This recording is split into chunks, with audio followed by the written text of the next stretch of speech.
the when we started these halaqas, I met with everyone and I told them we talked about the purposes of this journey, and among the things we talked about is that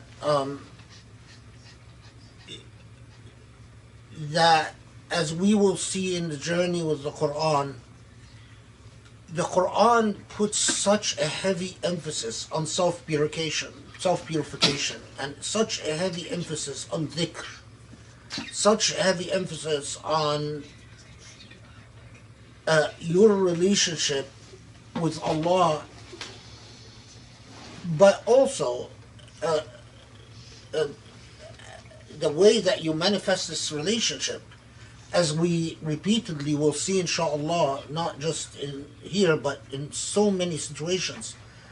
It has to translate into a Muslim being a witness unto others. And to witness unto others means that you become an example unto others.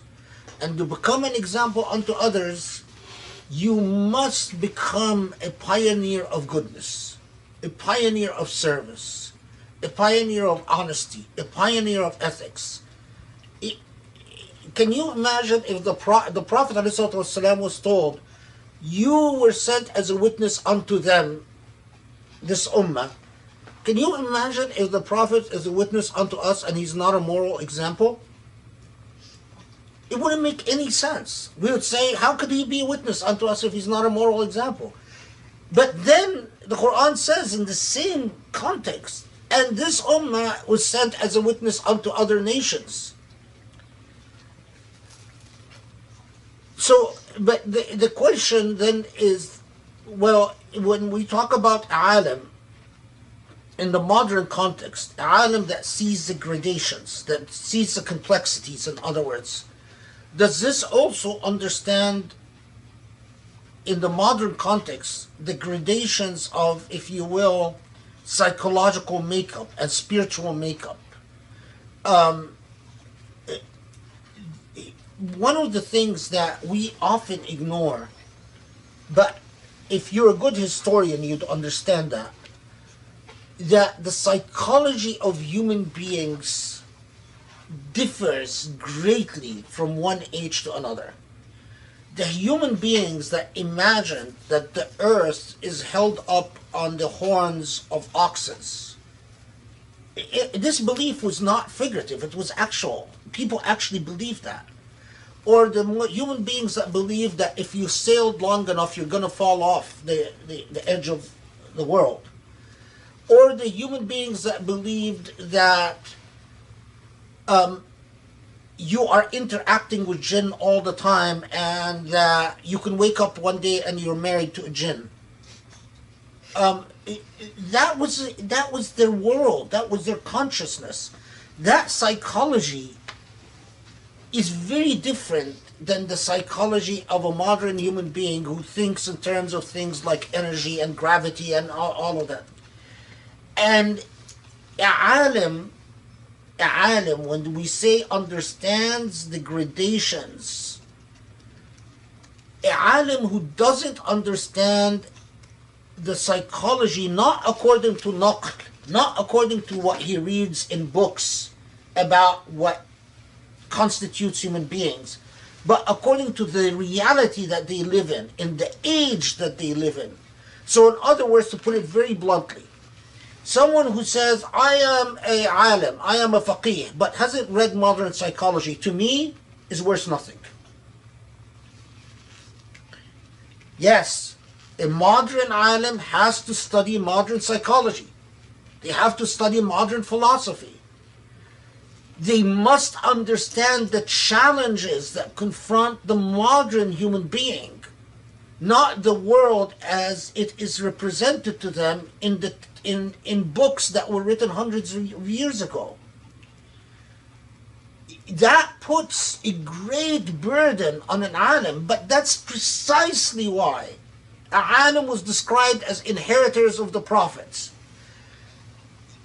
If you are not an alim, what you owe a alim is what you would owe, the type of reverence and respect that you would owe to a prophet.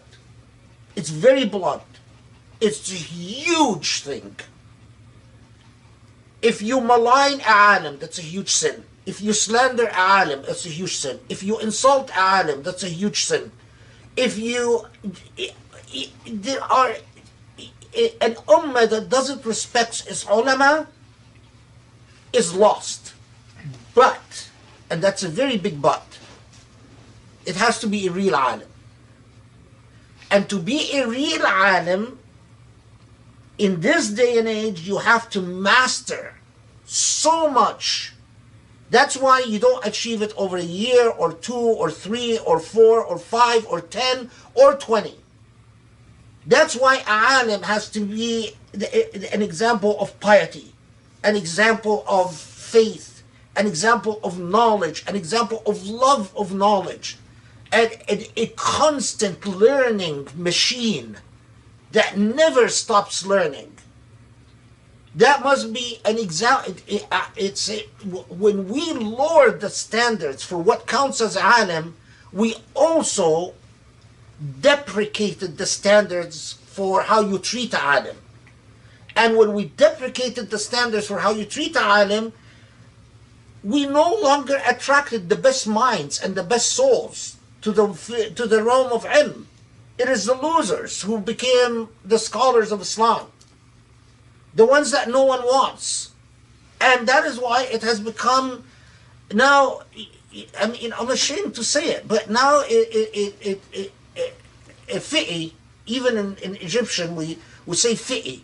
It's not a very, that refers to an Azhari alim. It's not a respectful expression. It's like a loser, bookhead. Call him a fi'i. It's shameful. You want, again, I appeal to the kids who keep talking about decolonialism.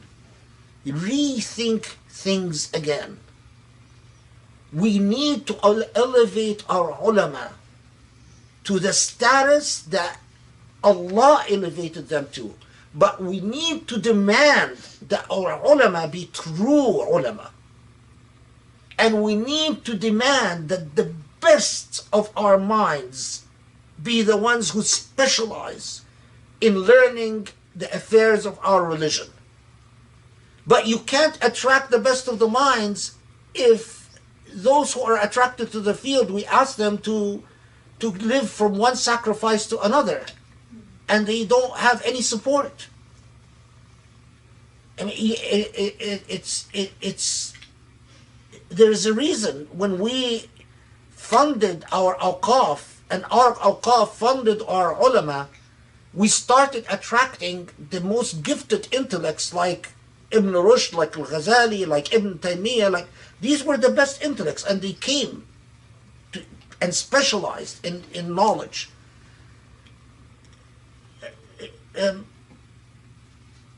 I mean, I'm accused of dumping on rich people all the time, but I mean, the Quran says is when Allah wants to destroy people, it starts with the rich people.